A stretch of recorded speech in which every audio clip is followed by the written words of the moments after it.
وہ بڑے سکون سے شیر ولا میں داخل ہوا تھا، تبھی اس کا ایک خاص آدمی جانے کہاں سے بوتل کے جن کی طرح اس کے سامنے حاضر ہوا۔ کوئی خاص بات؟ حیوان نے مختصر سے جملے میں اس کے آنے کا سبب پوچھا۔ بری خبر ہے سر، خان شمشان خیل نے اپنے آدمیوں کو بھیجا ہے میڈم کو اٹھانے کے لیے۔ زندہ یا؟ وہ اپنی بات مکمل نہیں کر پایا تھا جب ان نیلی آنکھوں میں جلا کر بھسم کر دینے والے شعلے بھڑکتے دیکھے۔ میڈم کہاں ہے؟ سر وہ ادھر ہی آ رہی ہیں اور اطلاع کے مطابق اب بھی ان کا تعاقب کیا جا رہا ہے۔ وہ لاؤنج میں صوفے تک آیا اور ٹانگ پر ٹانگ جمائے بیٹھے ہوئے اس شخص نے لمبا سا ہنکارا بھرا۔ سر پلان کیا ہے؟ اس آدمی نے ڈرتے ڈرتے پوچھا۔ کچھ نہیں، دیکھتے ہیں تمہاری میڈم کا کتنا دماغ چلتا ہے۔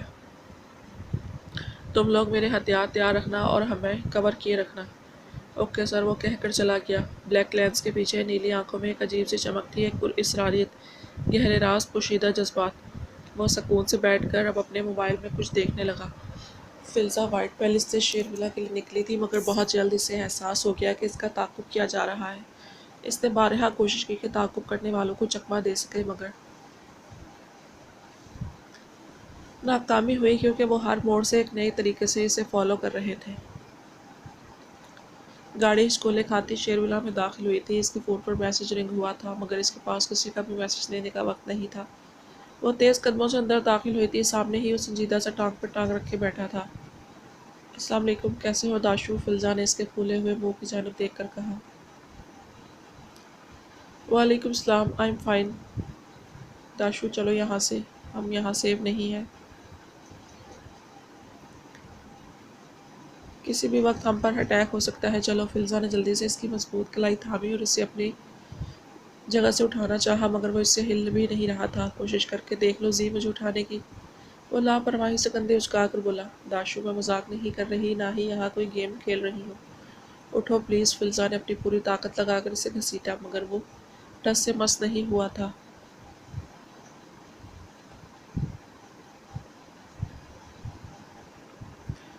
یو نو واٹ زی، داشو تم سے کٹی ہے اور okay okay fine, I am sorry. فلزا نے اس کی بات بیچ میں ہی اچک لی۔ اب جیسے داشو بولے گا زی ویسے ہی کرے گی، اب پش اور اٹھو۔ فلزا نے پھر سے کھینچا۔ Are you sure? اس نے ایبرو چکا کر پوچھا تھا۔ فلزا نے اپنا سر پکڑا۔ شیور بابا شیور، فلزا چلائی۔ وہ رنگ برنگے منہ بناتا اس کے ساتھ اب گھسیٹتا چلا جا رہا تھا۔ وہ اسے پچھلے دروازے کی جانب لائی تھی، وہاں بیرونی طرف کھڑی دوسری گاڑی میں اسے فرنٹ پر بٹھایا اور ڈرائیونگ سیٹ سنبھالی۔ وہ بار بار ادھر ادھر دیکھ رہی تھی اور وہ سکون سے اسے دیکھ رہا تھا۔ فلزا نے تیزی سے وہاں سے گاڑی نکالی، مگر جلد ہی پھر اسے اندازہ ہو گیا کہ ان کا پھر سے تعاقب کیا جا رہا ہے۔ فلزا نے گاڑی بہت اسپیڈ سے بھگائی تھی۔ اب جبکہ وہ شہر سے دور نکل آئے تھے تو ان پر حملہ کرتے ہوئے ان کی گاڑی پر فائرنگ کی جا رہی تھی۔ داشو ذرا سا نیچے جھکو، میری پاکٹ میں سے فون نکال کر کانٹیکٹ لسٹ کے پہلے نمبر پر بیل دو ابھی، فلزا نے کہتے ڈرائیونگ پر فوکس کیا۔ وہ بار بار پیچھے مڑ کر بھی دیکھ رہی تھی۔ داشو نے اس کی شرٹ کے پہلو میں بنی پاکٹ سے اس کا فون نکالا، فون کی کانٹیکٹ لسٹ نکالی، مگر بیل دینے کی توفیق ہرگز نہیں کی تھی۔ ڈن۔ اس نے فلزا کی جانب دیکھا، چہرے پر خوف کا تاثر ہرگز نہیں تھا، ایک جنون تھا کچھ کر گزرنے کا، دشمن کو شہمات دینے کا۔ وہ اس کی جانب دیکھے گیا۔ داشو واٹس رانگ ود یو؟ نیچے جھکو، وہ دانت پیس کر بولی، مگر وہ گولیوں کی بوچھاڑ کے درمیان جتنے اطمینان سے فلزا کے پاس فرنٹ سیٹ پر بیٹھا ببل گم چبا رہا تھا، آج فلزا صحیح معنوں میں حیرت زدہ تھی، مگر کاش اس کے پاس زیادہ سوچنے سمجھنے کا وقت ہوتا۔ وہ بار بار اپنے تعاقب میں آنے والی 4-5 گاڑیوں کو دیکھ رہی تھی۔ ایک بات یہ اچھی ہوئی تھی کہ انہیں گھما پھرا کر شہر سے باہر غیر گلزار آباد علاقے میں لے آئی تھی۔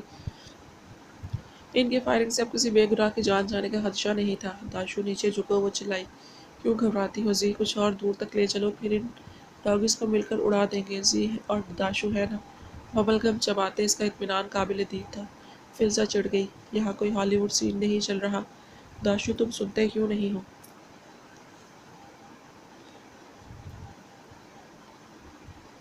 وہ بلند آواز میں چلائی۔ گاڑی اب سڑک سے اتر کر کچے راستے پر ہچکولے کھا رہی تھی۔ یہ پرانی اور بوسیدہ ٹوٹی پھوٹی عمارات پر مشتمل ایک فیکٹری ایریا تھا۔ فلزا گاڑی سنبھال نہیں پائی تھی جب گاڑی بری طرح پلٹ گئی۔ فلزا کے سر پہ چوٹ آئی تھی۔ داشو